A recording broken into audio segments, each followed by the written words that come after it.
Well, good evening. My name is Eric Elliott, and I'm a hunter education coordinator with the Department of Fish and Wildlife. And I've got two special guests with me today, and both of them are hunter education instructors. And they both happen to be excellent turkey hunters. So I'm really blessed to have these two guys with us, and I'm looking forward to talking turkey. I'm thankful for all the hunter education instructors that are tuning in as well. Thank you for your time. Thank you for everybody that's viewing this webinar. And this webinar will also be posted on YouTube in a week or two afterwards. And you can also leave my contact information at the end, and you'll be able to contact me, ask questions. Say you're too shy to put it on the question and answer and have it answered live, you can always email me, call me, and we'll figure it out from there. So I'm going to share my screen and we're going to get into this.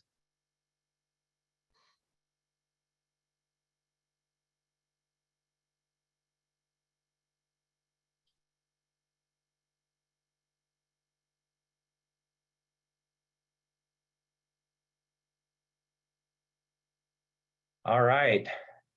So I love this first slide, and this little man seems like he's got a passion for turkeys. So our first presenters that I'm going to introduce is Justin Haley. Justin is a avid turkey hunter. He's a friend of mine, and I'm thankful to have him with us tonight. Keith Swope, he's also a hunter education instructor. And for folks that don't know, hunter education instructors, they're volunteers. So they're serving their communities, they're serving our department, they're serving the public, and they're teaching people not only how to hunt safely, but also how to the ethical way to hunt. And I'm thankful. We have about 900 hunter education instructors throughout the state. So I'm seeing a ton of smiling faces on these pictures. And as we go through, I dare you to find a picture where there's not humongous smiles. So I got to ask, so why the passion? Justin, tell me why you hunt turkeys, why you're so passionate about it. Well, I know Keith's going to echo this, but there's only one other kind of animal you can hunt and get the level of interaction, and that's hunting elk, and that's kind of hard to do in California. Just having the communication between you and that animal, and when everything lines up and the stars align and that bird comes in and he's 5 feet away from you, your heart's pounding and you're wondering how he's not hearing it, and your blood pressure goes up, and man, it's the best feeling in the world. It really is an adrenaline rush. Truly is, yeah. And Keith, I love this slide. It seems like it is an absolute special hunt. Tell us about this hunt. Tell us about this picture. Well, first I'd like to say thank you, Eric and Sean and everybody for putting this on, and everybody joining us tonight. It's special to Justin and I, and we're really excited about being here and trying to help our fellow instructors and the public out there to, you know, have better chance at hunting turkeys. But this one here is a very special one for me. This picture, my daughter and I started, you know, when she was very young, she started turkey hunting with me, and you know, for a long time she was doing it, and you know, when she got to about 7, 8 years old, she kind of drifted away from it for a while, and it was kind of a bummer to me, but you know, at the same token, I understood, and I wasn't going to force it on her at all. But when a couple of her friends asked her to ask me if I could take them out turkey hunting, I said absolutely. And she asked right away if she could go along, and I said Absolutely, definitely, for sure, you know. And she's like, I don't have anything to wear. And I said, you can wear my other set of camouflage. You're about the same size as me now. So she fit right into my other set of camo. And we had a great hunt all day that day. We went out with our friends and I focused on them, and they managed to take two birds at one time. You'll see the slide a little bit later. And then they all decided they wanted to go see me get my third turkey for the season. And, you know, so here we are. My daughter's with me, and it was a special moment. Yeah. Sorry, I get a little emotional, but, you know, having my daughter with me means a lot. I don't think there's anything that quite replicates that. And I've had the same thing, Keith. It's a wonderful, wonderful thing to be in the woods with your kids and with others, but hunts that just stick out. And I don't blame you a bit for getting a bit emotional on that. Well, the greatest So, part of that, you know, just going back one more time, you know, she remembered everything about it when she was young. She knew how to stay still. She knew when to be quiet. And the best thing was after the shot was over and my gun was clear, she went right down to that turkey and put her foot on that turkey's neck and held on to it until I stood up. And if you wouldn't believe it, she even brought it right on up to me after it was all said and done. It was just a very, very special day. it's wonderful. Thanks for telling us about that. So let's kind of transition to just talking briefly about turkey gear. So you could go to Cabela's or Sportsman's and just get loaded up. Let's just kind of talk about bare basic turkey gear. What do you actually need? There's a lot of wants that we have, but actually, what do we need to get out in the woods turkey hunting? Maybe Keith. Sure, yeah. Alright. Go ahead. So I'll say number one thing, turkey hunting is probably the most gimmicky of all the hunting. There's tons of stuff out there that is just some company trying to take your money. Bare bones, what you need: head to toe camouflage, a face mask, a hat, gloves, couple main things. Don't wear white socks because you never know when your socks are showing. And try to match the environment you're going to be in. If you're hunting turkeys in the Sierras versus down by the Cleveland National Forest, it's different topography, different vegetation. Try to match where you're going to be. I'm sure Keith has something to add to that too. Really good hiking boots.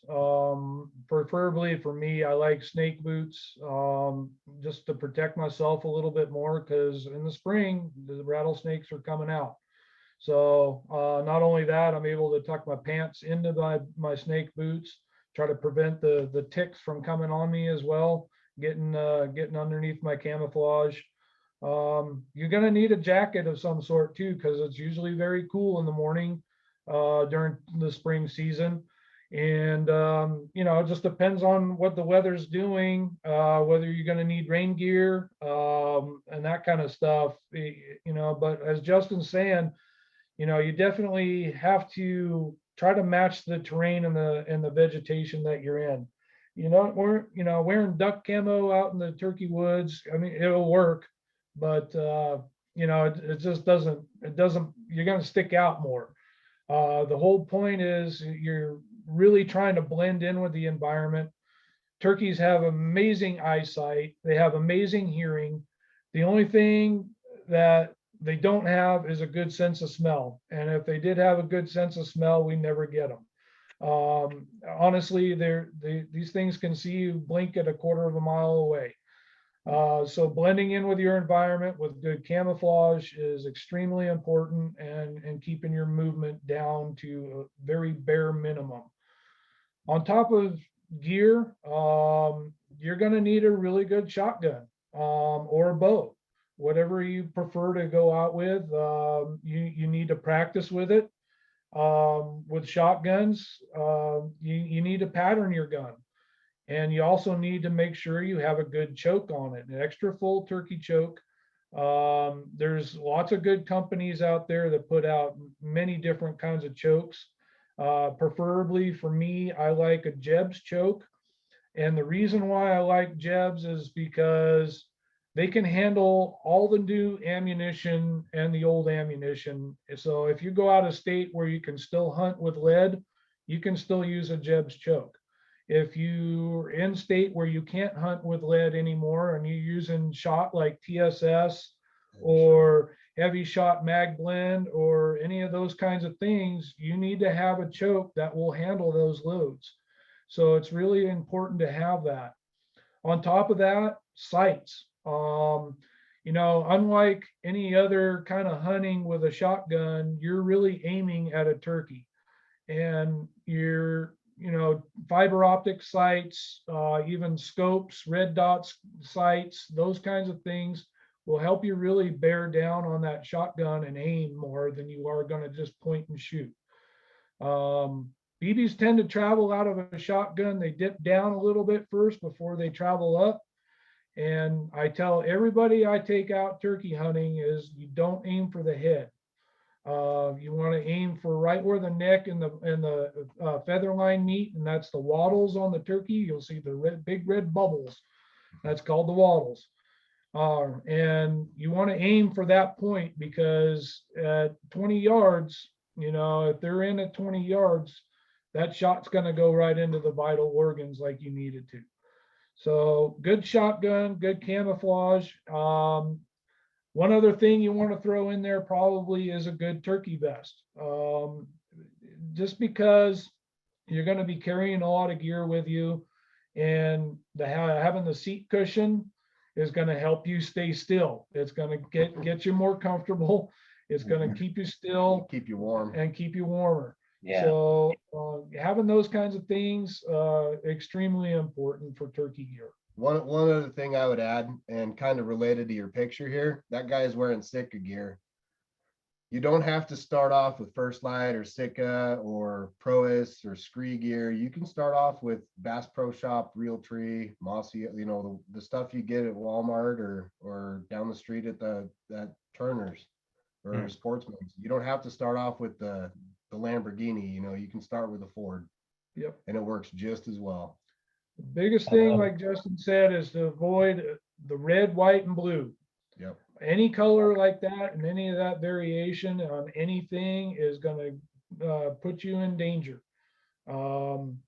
Turkey's head is red, white, and blue during the spring when they're in the strut. And if you're wearing those kinds of colors, you got to make sure they're either covered up or you don't wear them at all whatsoever. You don't want somebody else shooting at your colors that you're wearing and mistaking you for a turkey. And I think Makes sense. if we talk about decoying later on, that comes into play too. Yep. Those colors, just stay away from those colors. But how about masks? Do we need a turkey mask? Absolutely. Okay. Yep. Yeah, my favorite ones was always the 3/4 masks. They got the little elastic band on there, and I can breathe with them a lot more. They flutter in the wind a little bit too, so that it actually mimics the wind, and like leaves and sticks moving around. So it doesn't, it just gives me a lot more breathability. And instead of, like the neck gaiter or something like that. I mean, they all work, but you definitely need to have a mask or face paint, one of the two. Right. You're going to stick out like a sore thumb if you're out there without a mask on, and your gloves. You got to have your hands covered.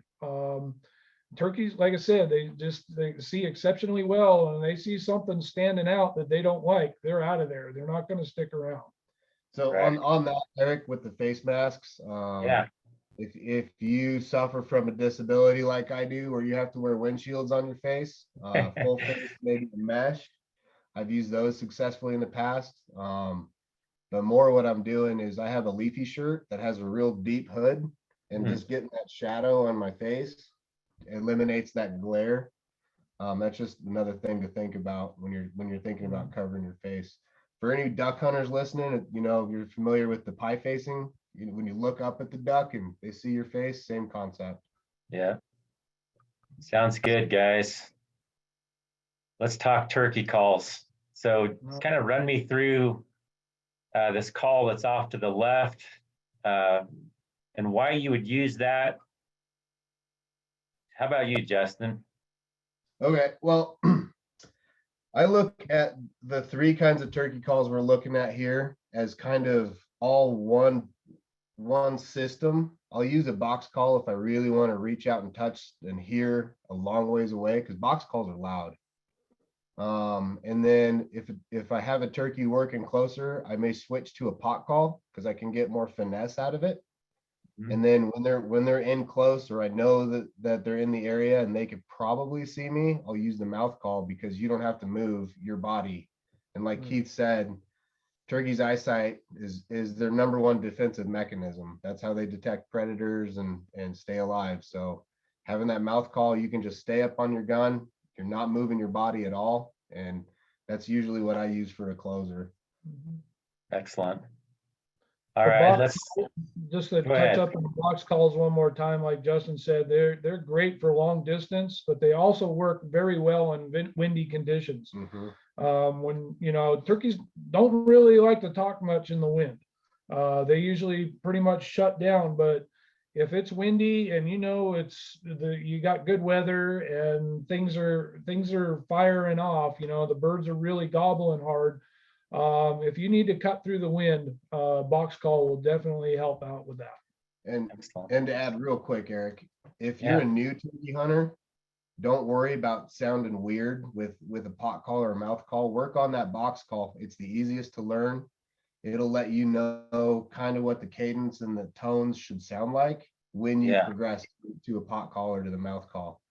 And then I learned this the hard way. If you're gonna practice in your truck away from your family and your wife. Otherwise, it's a little tense in the house. Got it. So Pro tip, right? Yeah. All right. one of the very first turkey calls ever made is this right here, and that is a wing bone call from an actual wild turkey hen. And the Native Americans made those a long time ago, and they used them specifically for turkey hunting, and they work very well too. So that's another one that, you know, if you manage to get a hen during the fall season or even during the spring, if it's bearded, use those bones, make a wing bone call. They're a lot of fun. Awesome. So let's get into the kind of the nitty gritty here of actually how to locate birds. And I want you guys to demonstrate some of these calls. So work us through a locator call. How do you find a gobbler, and when do you do that? And so I'll get started. You know, when you're getting ready to go turkey hunting, first and foremost, you got to do a lot of scouting.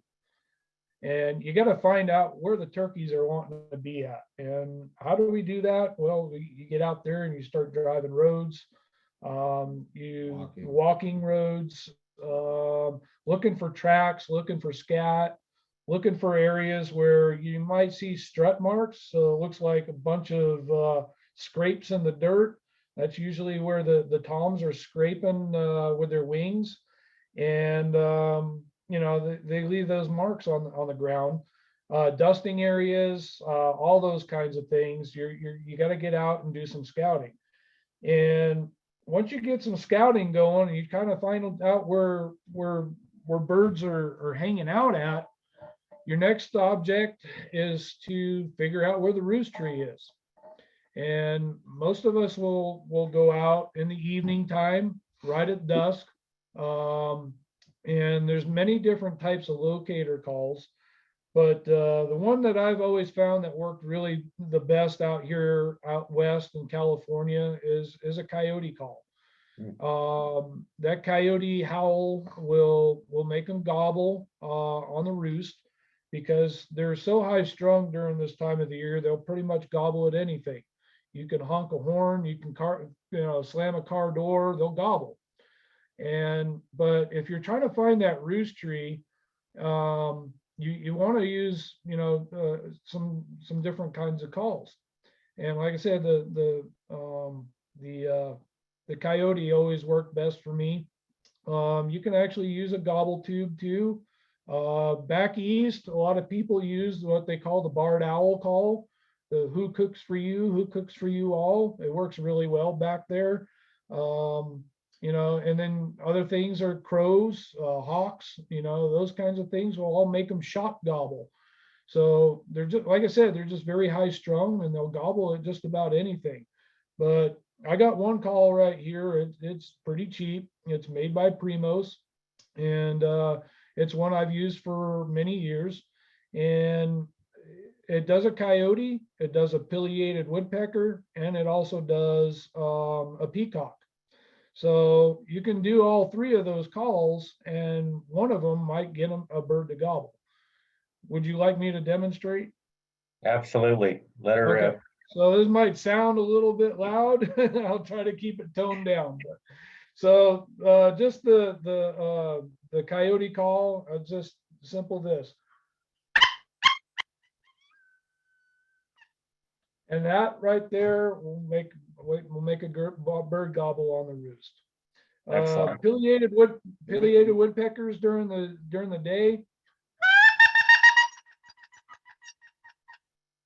And then I've also noticed I've had birds in and around peacocks, and you get wild peacocks. People let wild peacocks go, and they'll gobble at the peacock scream. So, and then like I said, if you just get a simple gobble tube too, you do a gobble, and sometimes they'll gobble back at you. So, And it also made all the dogs in my neighborhood go off just now. So I carry three. I carry a coyote call, which I won't demonstrate, but it's also made by Primos, and then a crow call that I made from a kit, and then another crow call that my daddy gave me. I like crow calls because they're simple. Everybody's heard a crow. Anybody can use one of these, and it's just caw-caw. And that works for me probably right after sunup. When the crow, you got to listen to nature, listen to when the real crows start calling, and that's when I'll call with this too. So Excellent. yeah, finding the gobbler, you're gonna, if you're hunting public land, you're gonna probably want to go to many different areas and try to roost turkeys in the evening, and we basically call it putting them to bed. And once we figure out where they're roosting at, then the next morning we can actually get in there pretty tight with them. If you didn't put any birds to bed, then early morning using those calls, we'll get them gobbling on the roost real quick. And now you can sneak in pretty close to them and do your magic. Are the birds usually a lot more vocal when they're on the roost? Yes, absolutely. Especially if they're very henned up like they are now. If you get out there early in the morning, you'll hear them gobble many times during the morning before they fly down. But once they fly down, they're usually pretty quiet. They got all their hens with them, and they may gobble a few times if you're throwing some calls at them. But it isn't until a little later on when the hens start going to nest that they really start getting active. They'll gobble all day long. Right on. Let's talk fundamentals of turkey calling. So there's all kinds of turkey calls that you could do, right? But the top two, we're going to hammer away at some of those. So I would like you guys to demonstrate this yelp. Maybe do it with a variety of calls, and maybe we could pick up on the difference, and then just tell us what you're using. If you're using a box, say this is a box yelp. So okay, certainly. Go ahead. So fundamentally, the only call that you really need to make is the basic yelp, and that will bring in a turkey. The turkeys have a very wide variety and a very large vocabulary. And if you ever paid any attention to any turkey calling contests, they'll demonstrate all of those different calls for you in those turkey calling contests. Even though it's a draw to figure out which calls they're going to be doing that during that contest, the vocabulary of a turkey is very, very large. There's multiple different calls. So I'm going to just demonstrate on my mouth call, or what they call a diaphragm call, a basic yelp. And then he'll do that on a pot call, and then I'll switch back over. I'll do one on my wing bone call that I demonstrated earlier, and then he can show you one on a box call. Okay, so basic yelp on a diaphragm call.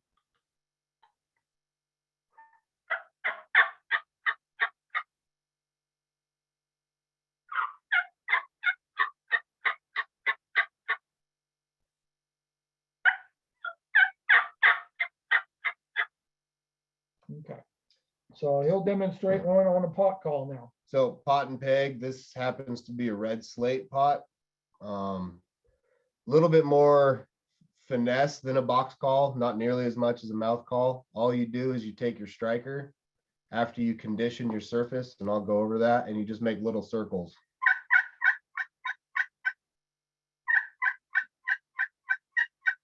And with the pot call, you can do different tones. The closer to the middle you get, like deeper in the middle versus out near the edge. I don't know if that translated over computer speakers, but It did. that's a pot call.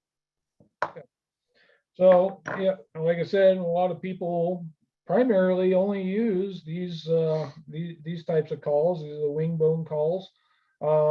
There's something that very similar to them that they call trumpets. Some people use parts of the bone, and they actually put it into a wood piece that it's flared at the end, and it looks like a trumpet, so you get more sound out there. But with the wing bone call, the funny thing about a wing bone call is a lot of people think that you need to blow on it. Well, you don't blow on it. You're doing like a kissing motion on the mouthpiece, and basically this is what a wing bone call sounds like.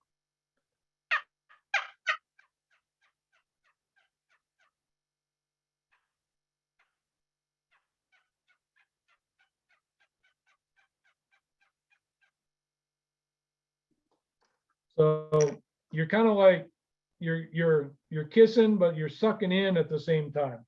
You can do the same thing with a straw from McDonald's, basically. And Okay. then the last one, bring out the heavy artillery pot or a box call.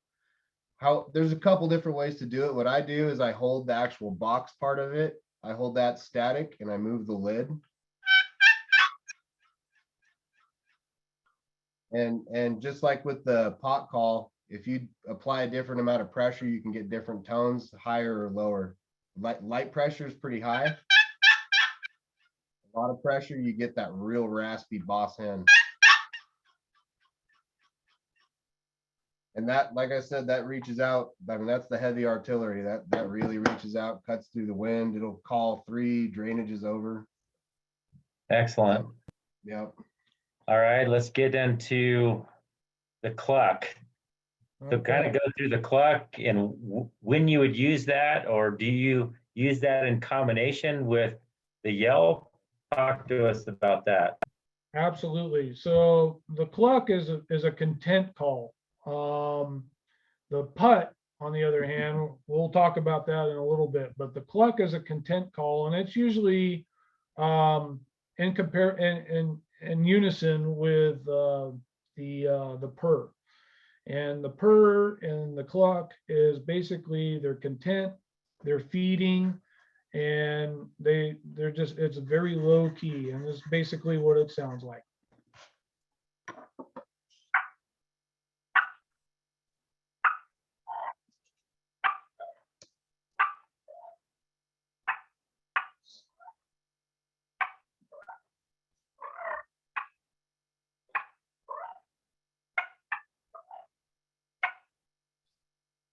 So that's Awesome. a cluck and a purr. And Love it. real quick, I've been hunting turkeys 11 years, using mouth calls for 11 years, and I still can't do that. So, Yeah. so with a pot call, you hold that striker like it's a pencil, and then you just kind of do real hard pressure. And then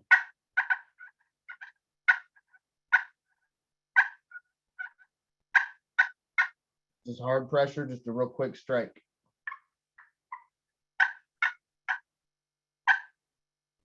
That's the cluck on a pot call. A little bit of purring. So if you mastered those two calls, that would, You'll kill turkeys. You'll kill you would be turkeys. set. Okay. Absolutely. And you don't have to be a master about it either. Okay. Yeah. The reason I'm saying that is I've heard real hens sound like the most god awful thing I've ever heard in my life. And it still made turkeys gobble.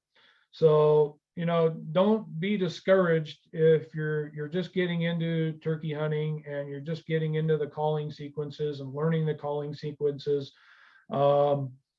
Just practice. That's where it comes down to, is constant nonstop practice until you really get it down. Once you get it down, you're a killer. That's all there is to it. You get out in the woods with those two calls right there, you're gonna kill turkeys. I've heard real hunters or real hens sound like it sounded like a hunter that didn't know what he was doing. Absolutely. So if it doesn't matter what you sound like, as long as you're getting that cadence and that tone, then you're golden. So yeah, even in nature, I mean, hens will gobble too.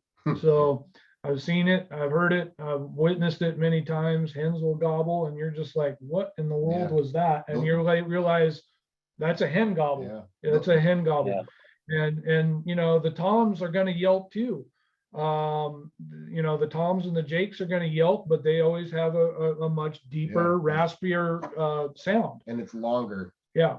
It's actually, you know, it sounds like this.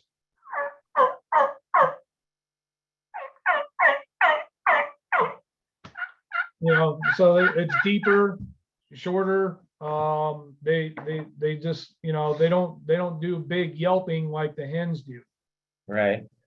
So yeah, I'm glad you brought that up, Keith, that you don't have to be the master caller. And yeah, just really a quick story on that. When I was about 16 years old, started to try to get into turkey hunting, didn't have any money, didn't even have a call.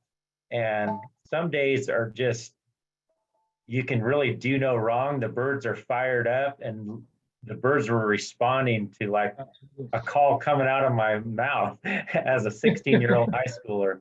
Yeah. So some days are just like that, aren't they? Yes, they are. You know, if you're gonna, the only thing I can say though is if you're gonna start off with any kind of mouth calls, you're probably going to start off with no more than 2 reeds on it. You're gonna want to buy at least 3 different calls. And if you look at any mouth call, you'll see how they're cut differently. You'll have cuts that are right down the middle of the call. You'll have cuts to the left, and you'll have cuts to the right. Everybody blows out of their mouth a little bit differently. And if you get 3 of those calls with 3 different I cuts, don't know if you can see that. Yeah.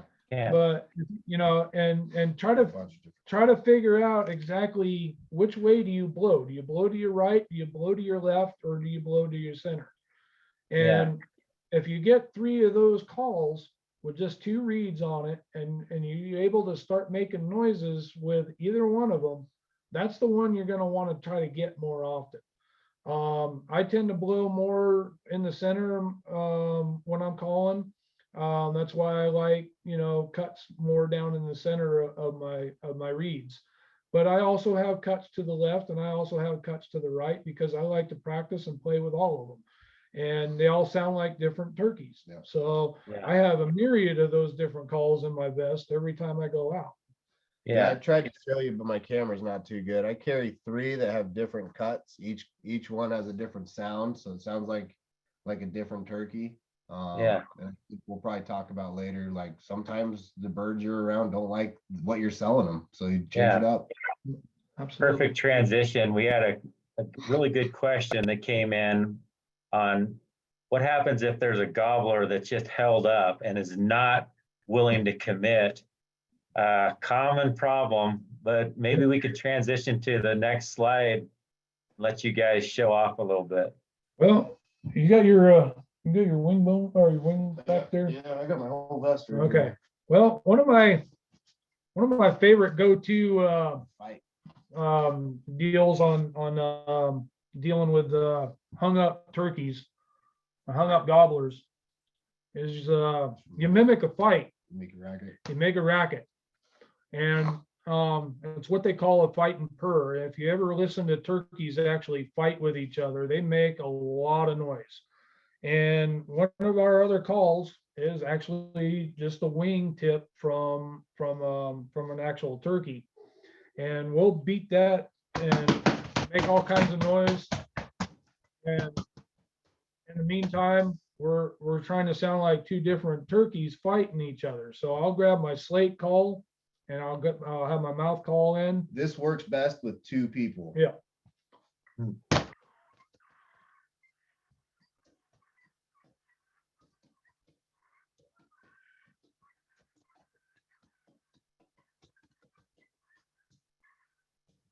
Then you put it in a little break and then you hit it again. And a lot of times that right there will intrigue a gobbler to come over if he's hung up. Other times, not so much. It just, you know, you gotta, If he's been getting his butt kicked all Yeah. spring, he's not coming in. yep. Yeah. You gotta remember this time of the year, they're constantly fighting. They're trying to establish dominancy for breeding rights. And, you know, you throw a little bit of stuff like that at them every once in a while, if they're hung up, it just might entice them to come in and see what's going on. Real quick, Mhm. on the wing, if you've never killed a turkey or you never preserved a wing yet, works just as well. Absolutely.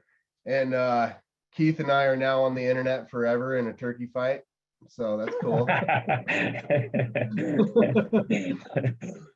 That's awesome. All right. So, So Keith, or actually Justin, why don't you work us through just a day in the turkey woods, just kind of a synopsis on how you start, and let's just kind of go from pre-light conditions and what are you doing? Okay, we're gonna assume that I've scouted or I know the area that I'm going. I'll check to see what shoot time is first thing the night before, and I'll plan to be there at least 30 minutes before shoot time if I know where there's a bird at. So you're walking in the dark, and then the old saying, you hunt your way in, you hunt your way out. You're not out there making a bunch of racket walking in. I don't use a white light headlamp. I use a red light headlamp if I use a light at all. Go in there, kind of let things settle before I start making noise. You know, there's other ways to do it, but I'll get to where I want to be. And I'll settle down and I'll just be still and let nature kind of come back to being normal from the disturbance I created. I don't really start calling or actively broadcasting my presence until the rest of the world does. When you start hearing those gobbles, I'll let those turkeys gobble on the limb 10-15 minutes before I even make a tree yelp at all. And tree yelping is just soft yelping, real soft, maybe a couple purrs in there. It's just the hens are waking up and stretching their wings and getting ready for the day. If I'm using decoys, I'll have already had them set out where I want them. If I'm not using decoys, then I'm just sitting in my spot that I know where I'm at, that I think is a good spot. And once the birds start gobbling, then I start broadcasting, you know, like just since it's dark, you can move a little more. Just light, good mornings. At this point, typically, if the stars align, every time you call, you're going to get a response, and you'll figure out if he's talking to you or if he's just talking. And if he's talking to you, you're made in the shade. You're good to go. So that's my first light, like what I do. Once it starts to get a little more light, you really got to watch your movement, because those birds have an elevated position on you, and their eyes are amazing. If you're not fully camouflaged, fully concealed, and you're out there, moving your hands or hammering on your box call, they're going to see that, and the jig's up before you even know it. Yeah. So that's just the big thing to look for. And I'm sure Excellent. Keith has his own calling sequence in first light in the morning. Yeah, it's pretty similar. The thing is, it's like, you got to remember what we're doing out there is we're reversing the role of nature altogether, because turkeys gobble so that the hens will go to him. And what you're trying to do is entice that bird to come into you, and that's tomfoolery at its finest. Literally. We're just completely reversing the role of nature, and we're trying to sound like the most seductive hen that we can find out, a bird can find out there.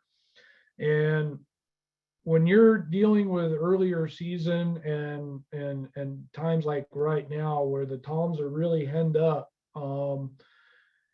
you're competing with other hens. And when you're competing with other hens, you can either cause that hen to take the toms away from you, or she might be in a fighting mood too. She might want to come over. Hey, who's this new intruder that's in my neighborhood? I don't like it. I'm going to go figure out what's going on. And that right there might just bring her in and bring the toms in right with her. First light calling sequence is basically what they call a tree yelp. And it's very low key. It's just announcing that you're in the area. And it basically just sounds like this.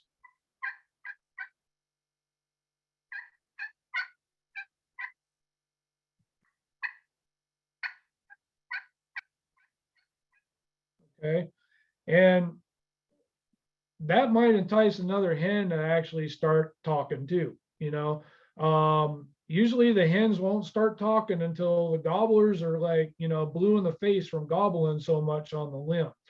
And they literally will do that. I mean, they'll just sit there and gobble and gobble and gobble and gobble and gobble and gobble. And then about 20 minutes into daylight, then you start hearing the hens start going.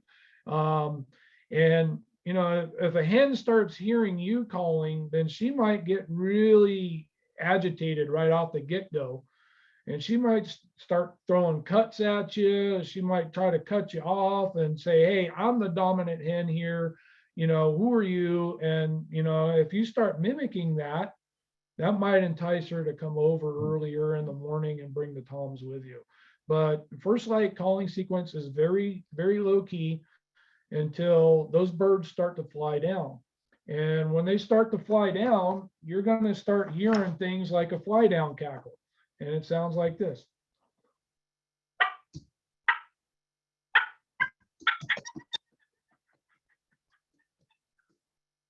When they hit the ground, as soon as they start hitting the ground, they're going to start really ramping up. Everything's just going to start going crazy. You're going to start hearing big time yelping. You're going to probably start hearing more cutting. They're excited, a new day, everything's getting, active. And, what you're trying to do is basically either try to bring that angry hen over to you, or, the toms will always fly down first. You'll see the toms fly down first, and that's what you're trying to bring in. So if you can entice that tom right off the roost, you're doing really good. You want to try to bring him in before the hens come down. And it works, if you can really get out there and hammer away at them and get them going. Your best odds in the day are at fly down. Those are your best odds for killing a turkey. As long as you're close enough to the roost, Yep. without disturbing them. So kind of what happens if you strike out, guys? So something messes up and somebody's eating the M&Ms and busted plus the turkeys, and it's a strikeout right off the roost. What, do you just pack up and go home, or tell me about that? Well, if it gets to be 8:30, 9 o'clock, full sun, and you don't have any birds actively working, yeah, it's they're probably henned up. And it's real difficult to call a turkey away from a flock of hens he already has. Yeah. I know Keith will probably add to what I'm going to say. So, couple things you can do is, if you have the access and you're in an area where you know those turkeys are going to move, or you can see them, try to anticipate where they're going to be and get around in front of where those hens are feeding. That's probably the key. If you don't have access, or if it's another property you can't get on, or if you're hunting public and they go on to an area you can't be, I can't tell you how many times I've been woke up from a nap by a turkey gobbling. So Yeah. Right. Yeah, mid-morning, you're gonna realize that, a little later on in the season, when the hens start going to nest, mid-morning can be a magical time of the day. And we're talking anywhere between 9 o'clock and noon. That's mid-morning for us.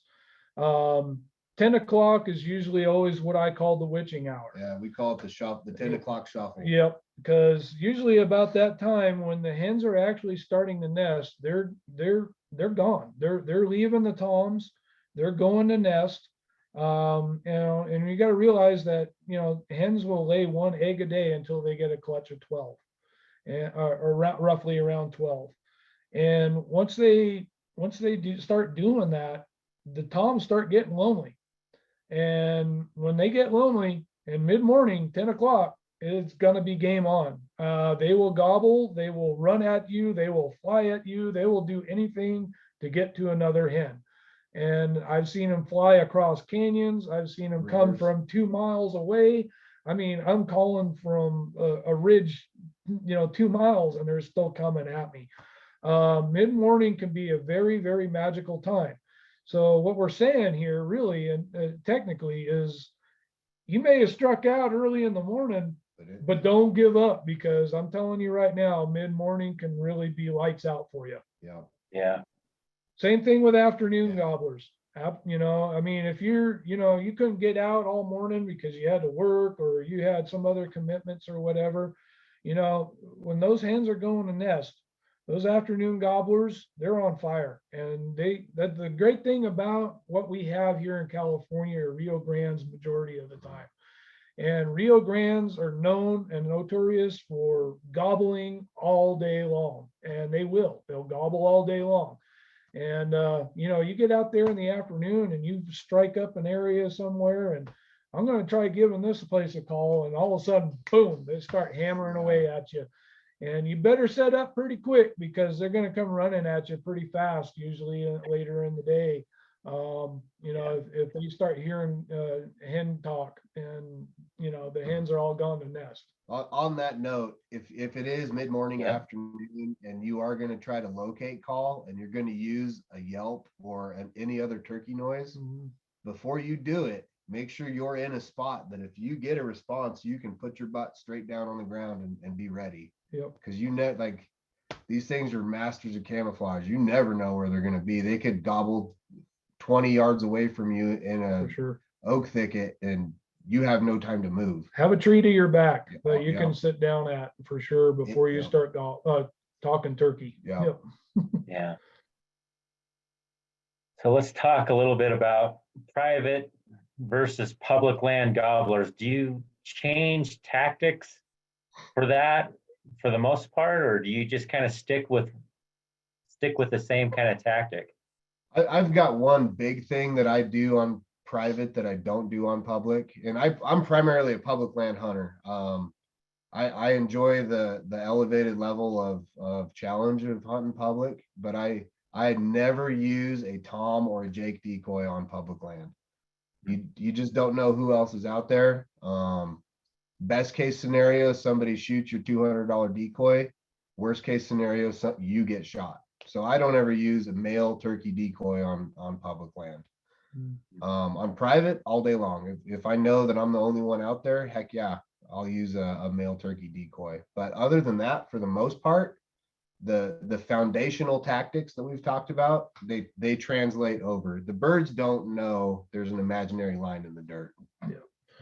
The only thing I can say as far as tactics for private versus public land is that you're hunting public land, but most of the turkeys are on private. And you're trying to get those birds off of the private into the public. And it's God's honest truth. That's 90% of the what we're dealing with in California. You know, you can't hunt this specific piece of land because the private property owner doesn't want you hunting and so on and so forth. But you have, public land right next door, right? Well, the biggest thing you got to make sure of is that you're 150 yards away from any occupied structure. You don't want that bird flying off and going into the private property and causing a big, ruckus with that. And the tactic of trying to get them off of private to public is the same thing. You're trying to entice them to come off of the public land off of the private land onto public, which can be done very easily. But you just got to make sure you're following the rules, the regulations, and like the biggest concern I have where I see this is that even private landowners now are going on to public land and posting no hunting signs. And that bugs me a little bit. We pay for this public land. It's our land to hunt. But if you're within the guidelines of being 150 yards, there's not a thing anybody can do about that. You stay 150 yards away on public land from any occupied building, you are legal to hunt there. So I have two things to add on this. Number one, if you're in this webinar, you probably already play by the rules. And that's kind of an assumption Keith and I are making, is you're a good ethical hunter. You want to continue to be that good example for the non-hunting community. The other thing is, we see it here where we're at all the time, is those no hunting signs. If you see that on public land, find out what agency manages that land and report that as soon as you can, because that's a crime against the public. That's all of ours land, and somebody is encroaching upon that. So I really do implore that you report any kind of discrepancy like that. The one caveat to that, if you guys use OnX, I have found 4 spots in the county I live in where OnX is wrong. Yep. So best thing to do is get a USGS topographical map. There's a bunch of apps for their phones that can do it, and those are way more accurate than OnX is. OnX tries to update. OnX tries to update as much as possible, but it's not always 100% correct. And you got to rely on your knowledge and experience, and try to why is the line over here and the fence line's here? Well, that's an obvious sign right there that you might want to change your tactics a little bit. Right. So each of you guys maybe give me a 30-second piece of advice for a brand new turkey hunter. And why don't you start us off, Justin? Okay. Number one thing, the turkey hunter's greatest virtue is patience. Yes. Just because you're not hearing any birds, but if you know they're there, they're there. Just be patient. If you make a mistake, learn from your failures and adapt. And don't think that, let me rephrase that. Learn from every available source that you can. Talk to your your biologist for the area. Make friends with the game wardens. Get involved with NWTF chapter. That's how I met Keith. Hunt with your buddies that know more than you, and let them know that you're trying to learn from them. Love it. Yeah, just don't get frustrated and be patient. For How me, about you, Keith? for any advice I can give any new turkey hunters is, other than patience, is don't give up, don't quit. Um, it took me 7 years after my first turkey hunt to get my first turkey. And I made a lot of mistakes, but I didn't have anybody to take me out on a regular basis to teach me the ropes. And I started hunting turkeys back in the early 90s. And there was like maybe 3 or 4 other turkey hunters up here in the mountains that I knew that, and they were all on their own. They had their own little spots. They had their places picked out. And I'm like, how am I going to do this? I had to get out there and do the homework. And that's what every new hunter needs to do, is get out there and do the homework. You need to get out there, find where the birds are at. You got to get out and scout. You got to find out where they're roosting. You got to find out all the ins and outs of how to make the calls, how to do the calls, listen to tapes, listen to videos, understand the cadences and everything like that that turkeys make. You got to really, you got to put in the homework. A lot of people just, expect that somebody's always going to take them out turkey hunting. And, and to be honest with you, once I started getting in the game of this thing, I actually literally had people waiting for me to drive out at the end of my road, because turkey hunting started getting really popular, and people started waiting for me to get out to the end of my road, and they would literally follow me to my turkey hunting spots.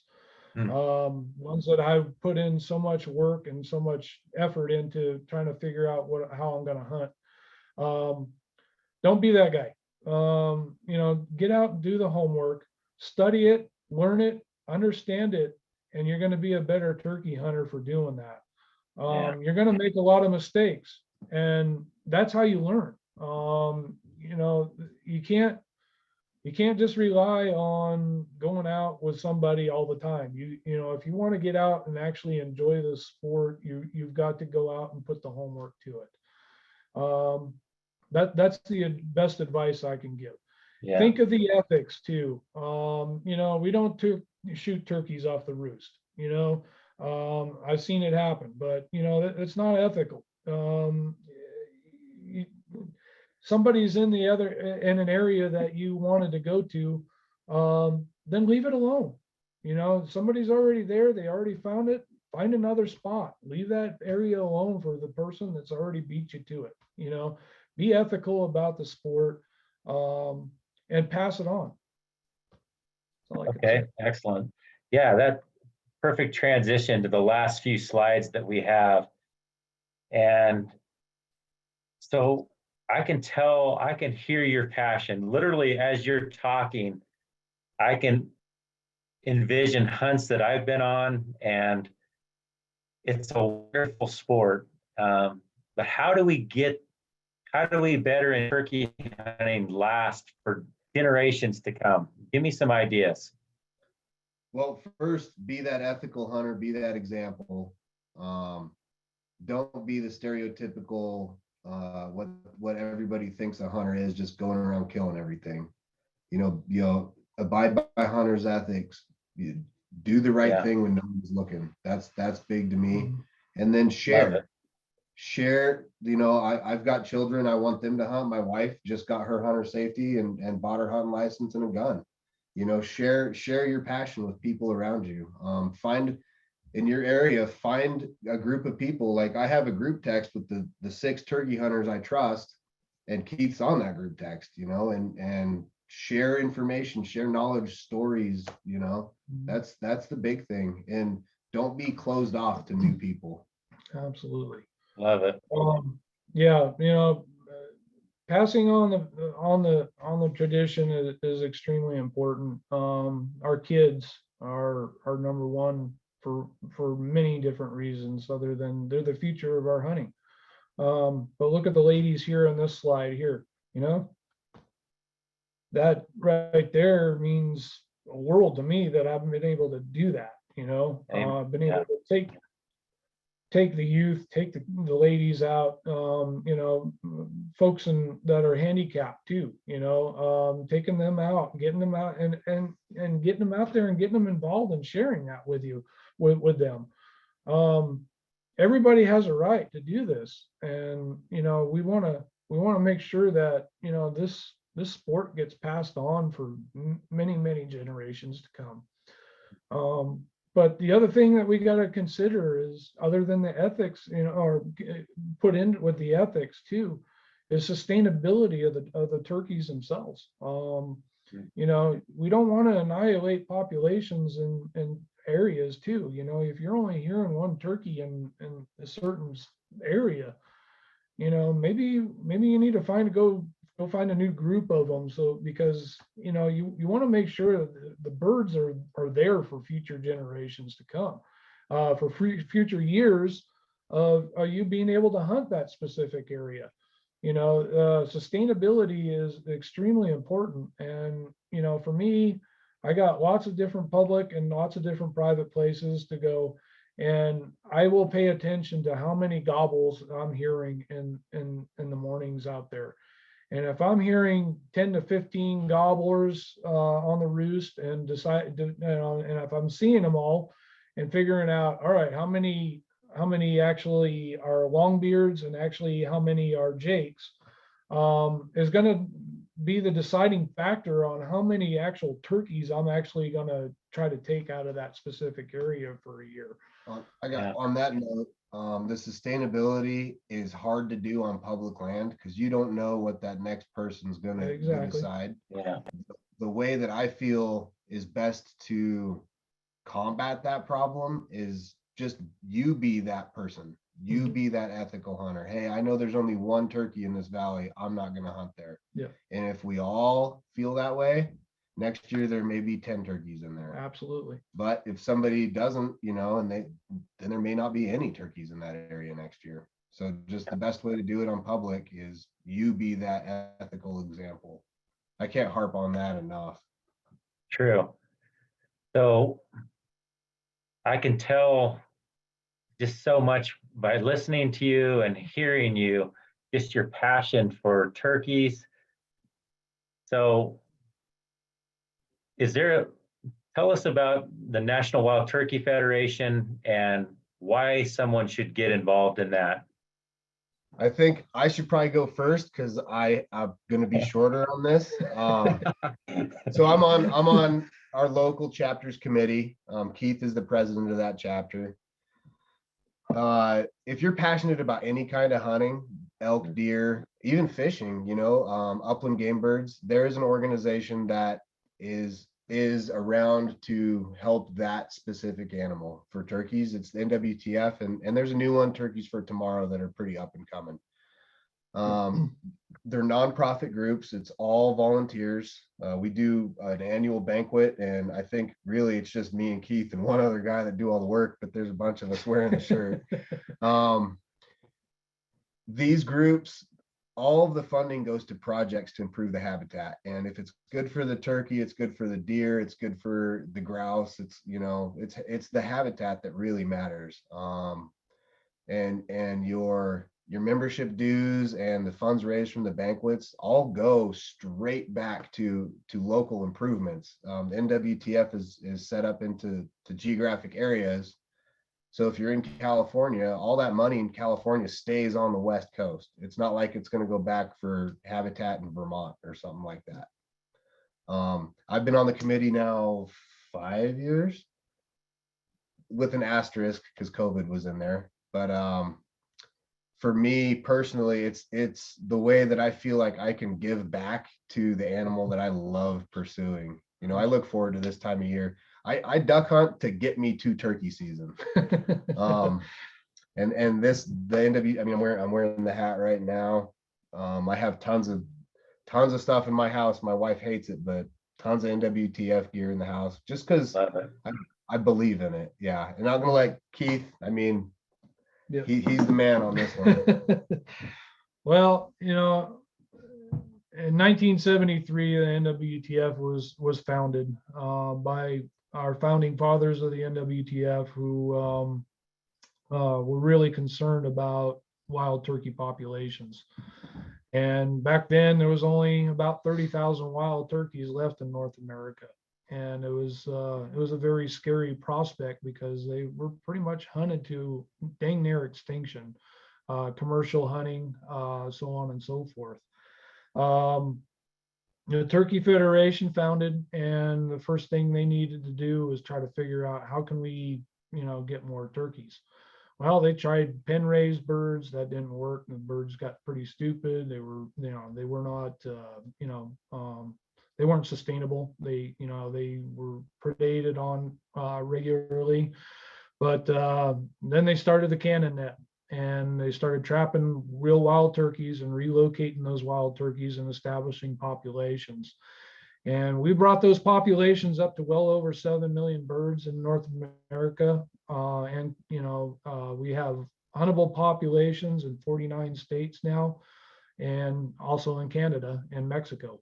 There's the National Wild Turkey Federation is a part of Mexico, and it's a part of Canada, and it's huge because we've got populations and different species of birds all through these areas, and the Turkey Federation has done outstanding work, and it is the most successful conservation story ever written.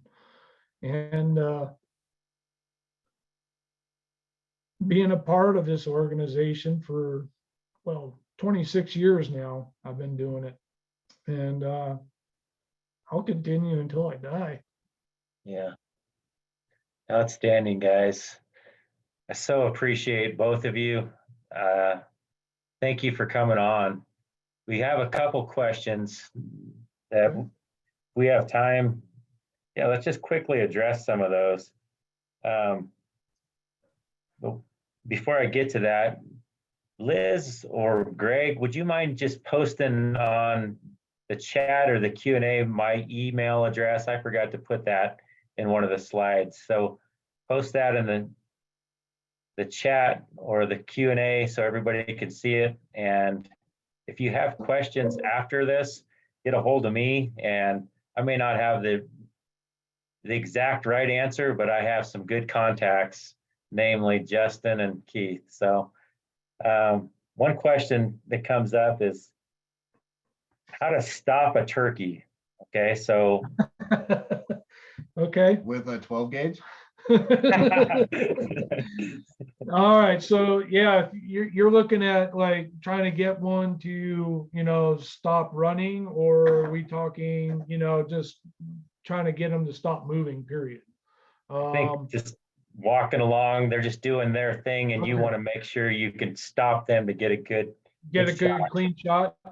Well, the biggest one that I can tell you right now, and is an alarm putt. An alarm putt is one that it alerts turkeys right off the get-go, and when they hear that, they instantly just stop what they're doing and they periscope their head up, and they're trying to figure out what is going on. The alarm putt is very sharp and very loud, and another thing about the alarm putt that you need to know is if you're hearing that when you're hunting, game's over. If the turkey's making this noise, game's over. Yep. Turkeys are out of there if they're making that noise because they've seen you, they've heard you, or some other thing. They're gonna take off.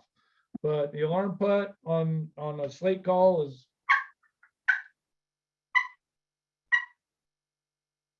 and with a diaphragm call,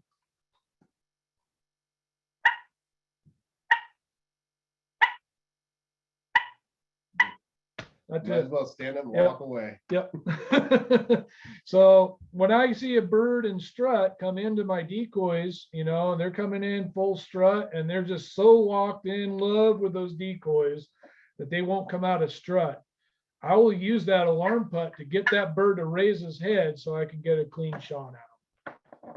Yeah, excellent. And then last question is about ammunition. What do you guys recommend?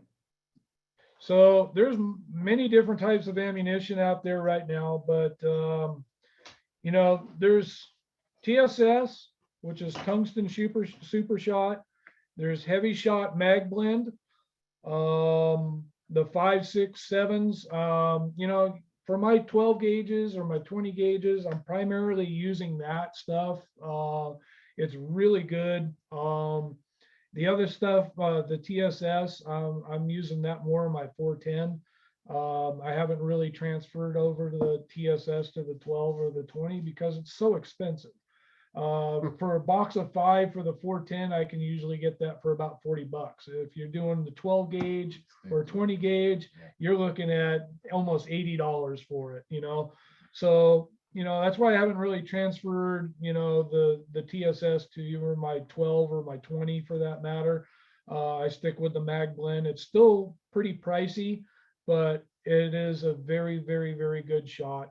And then with the TSS, I'm using that for the 410 only. So the big thing with ammunition, and it's unfortunate the price is what it is, but you really need to find the shell that your gun likes. Absolutely. Um, Patterning is with important. my turkey shotgun, I shoot the TSS, the heavy shot mag blend.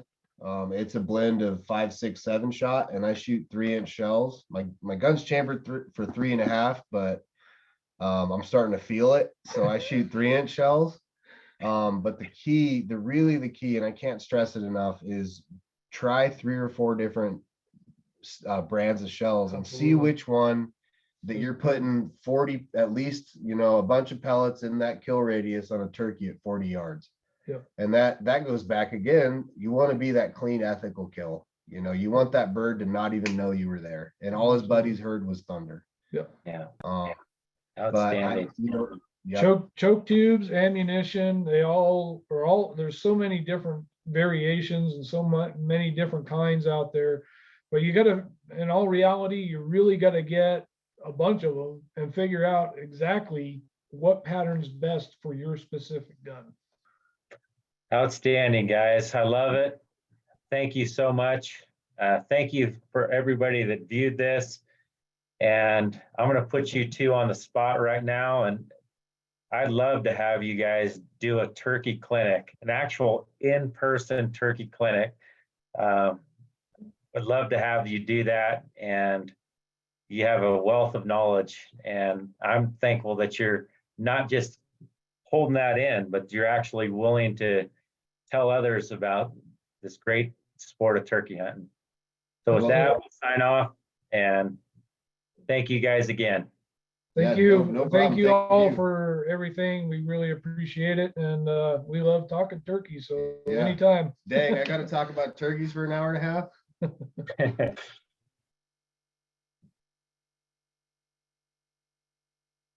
We'll see you guys later. All right. Thank you, sir. Thank you.